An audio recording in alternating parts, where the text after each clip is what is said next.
como funciona a lógica do ajuste fiscal e como ela impede a ação do Estado.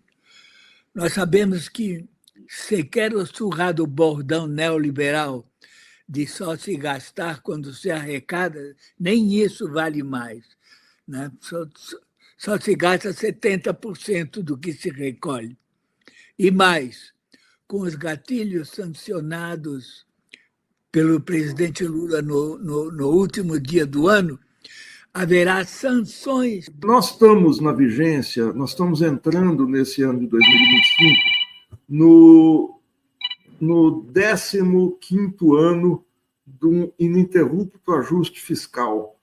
É um termo que a gente ouve, que a gente lê e ouve pela imprensa o tempo todo, de que se o Brasil não fizer um ajuste fiscal, nós iremos para o buraco, o país afunda, nós vamos à falência, não vai haver mais investimento, enfim, será o caos.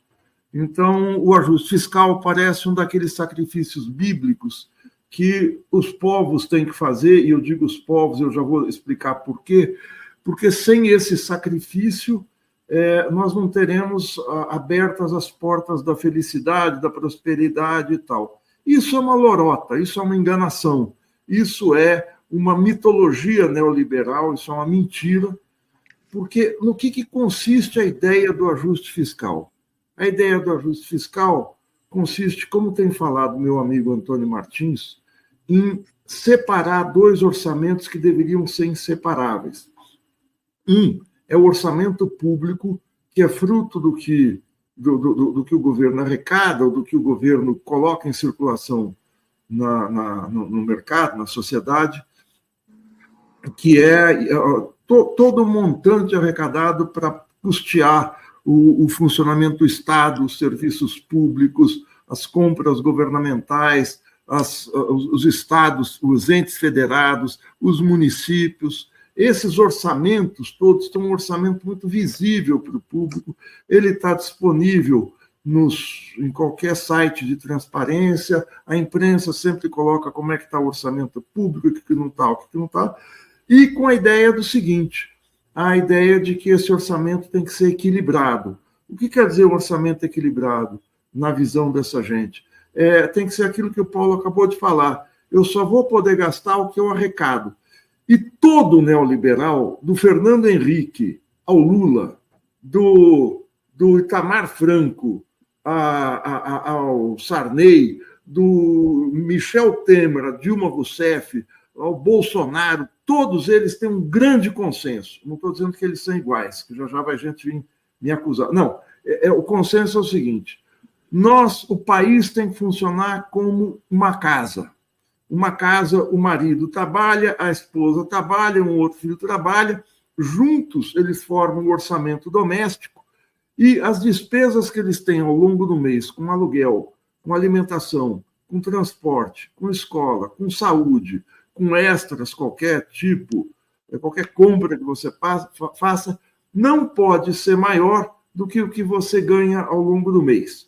Se não pode ser maior, é assim que você mantém o seu orçamento equilibrado. E se diz o seguinte, os países têm que funcionar dessa maneira. Só tem duas pequenas diferenças.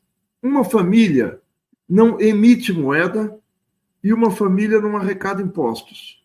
A família vive de salário, vive de bico, vive de qualquer outro ganha-pão em que o orçamento é mais ou menos fixo. Mesmo na família, você gasta mais do que arrecada. Eu, por exemplo, para comprar esse meu vagabundérrimo Samsung aqui, que eu paguei R$ 1.400, eu não comprei ele com o que eu ganho. Eu pus no cartão e paguei em 10 vezes de 140. Por quê? Porque R$ 140 é o que cabia no meu orçamento. Mas eu comprei um bem que ultrapassava o meu orçamento. Se eu for pegar, eu comprei um carro. O meu carro deve custar hoje 40, 50 mil reais, não sei, já é um carro antigo. Eu paguei ele, eu nem lembro mais, em um carro antigo, em dezenas de vezes, em prestações a perder de vista. Eu não ganho 40 mil reais por mês, quem me dera, mas eu comprei um carro que hoje vale 40 mil reais. Eu fiz uma loucura? Não. Eu contraí crédito, eu peguei um dinheiro emprestado no cartão, eu peguei dinheiro emprestado no banco e comprei isso. Então, nem numa família existe essa história do equilíbrio fiscal. A gente sempre gasta mais do que arrecada. Você não parcela, você vai à feira, você parcela no supermercado em 3 vezes, no que dá qualquer gasto que você tenha. Quando chega no caso do Estado, existe uma outra coisa muito diferente. O Estado emite moeda, o Estado arrecada impostos, mas o Estado tem um outro orçamento, que não é o orçamento que está à vista de todos, que é o orçamento financeiro, que são as dívidas financeiras do Estado. Quando você vai fazer o seu endividamento no seu cartão em casa, a prestação que você está pagando no cartão entra no seu orçamento geral. No orçamento da nação, no orçamento do país, esse orçamento não fica à vista do público. E esse orçamento, é aí que está a verdadeira gastança do Estado. Para vocês terem uma ideia, o orçamento público brasileiro deve estar em torno de 2 trilhões e poucos bilhões de reais, eu não tenho ao certo na cabeça. O país paga ao ano pagou agora, encerrando em dezembro, durante o ano de 2024, 918 bilhões para pagar suas dívidas financeiras. Isso dá 8 vezes mais o orçamento da saúde, quase 8 vezes o orçamento da educação. Assim, o orçamento da cultura deve estar em 5 bilhões de reais por ano, de 5 para 900. Então, é um montante monstruoso. Aí as pessoas falam, não, mas isso aí é porque o governo é perdulário, gasta demais e pegou dinheiro emprestado. Não, isso não é meramente dinheiro emprestado. Isso é o seguinte, é um dinheiro que o governo capta no mercado e paga juros por ele. Hoje os juros estão em 12,5% ao ano. Então, se eu empresto para o governo R$1 milhão, daqui a um ano eu vou ter R$1.275.000 para pegar de volta. Eu compro papéis do governo, eu dou dinheiro para o governo e pego papéis do governo. E esses papéis eu posso negociar por aí. Esse dinheiro que está na dívida financeira, ela é regulada pela taxa de juros. Essa dívida, que está em 70% do PIB, que está aí em torno de 3 trilhões de reais, ela não é alta em relação ao orçamento público. O que é alto é o financiamento dessa taxa, é quanto eu pago para manter essa dívida. Se eu pago um juro muito baixo, próximo de 1%, não tem problema. Se eu pago 12% ao ano, 13%, 15%, como querem fazer, agora no começo do ano que vem, isso é gravíssimo. Agora, o que acarreta essa situação toda, para não me alongar muito? Acarreta o seguinte, para eu continuar pagando essa loucura da taxa de juros em ascensão, eu tenho que tirar dinheiro de algum lugar. E o que o governo faz? Começa a cortar dinheiro do orçamento público, das necessidades básicas da população. Hoje está nos jornais uma coisa revoltante. Foi aprovado um projeto de lei na Câmara e no Senado de financiamento para famílias que têm filhos com microcefalias ou com outro tipo de deficiência, de insuficiência de saúde. É um auxílio para pessoas poderem tratar os filhos. São 1.800.000 famílias. É um dinheiro muito pequeno. É um dinheiro pequeno para as pessoas pobres poderem dar tratamento de saúde para os seus filhos. Pois o presidente Lula vetou. O presidente vetou.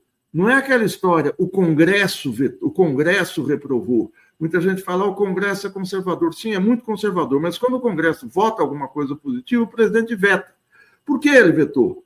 Porque ele está pegando tudo que pode, espremendo todo o orçamento para destinar para o pagamento da dívida pública. Isso não é equilíbrio. Nós estamos gastando menos, como Paulo Canabrava, do que arrecada, muitas vezes. Porque você está destinando... Esse é o desequilíbrio do orçamento público. Ulisses Guimarães, quando hoje os neoliberais, dentro e fora do governo, no Ministério da Fazenda e na Faria Lima, que tem uma parceria, eles querem comprimir gastos que estão colocados na Constituição. A Constituição de 88 né, aquela jornada épica liderada pelo Ulisses Guimarães, os constituintes foram muito sábios em fixar um piso mínimo do orçamento para áreas vitais, como saúde e educação. A educação tem que ter destinada a ela 18% da receita de imposto, da receita corrente líquida, ou seja, de tudo que se arrecada de imposto, 15% não tem conversa para a educação. Desculpe, 18% para a educação e 15% para a saúde. Como o Ministério da Fazenda fez o ajuste fiscal que comprime as contas, esse orçamento da saúde e educação está em perigo. A Faria Lima quer quebrar esse orçamento. Por enquanto, o governo está segurando, mas está avançando para cima do BPC, reduz o reajuste do salário mínimo, está reduzindo o abono salarial, que é o 14º salário que as pessoas recebem ao final do ano. Enfim, está avançando sobre os pobres e miseráveis. Isso não é equilíbrio, isso vai desequilibrar a vida das pessoas. Por isso, e aí eu vou finalizar com uma frase que o Paulo conhece muito bem, quando a Constituição foi aprovada, estava sendo aprovada, um pouco antes, ela foi aprovada em outubro de 88.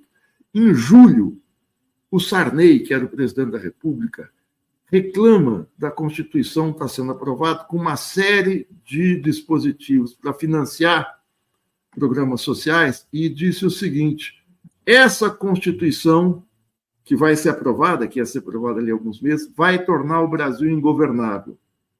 Ulisses Guimarães, que o Lula, na época, considerava um liberal, um homem de direita, tal, foi para a tribuna e disse o seguinte: ingovernável é a fome, ingovernável é a ignorância, ingovernável é a doença.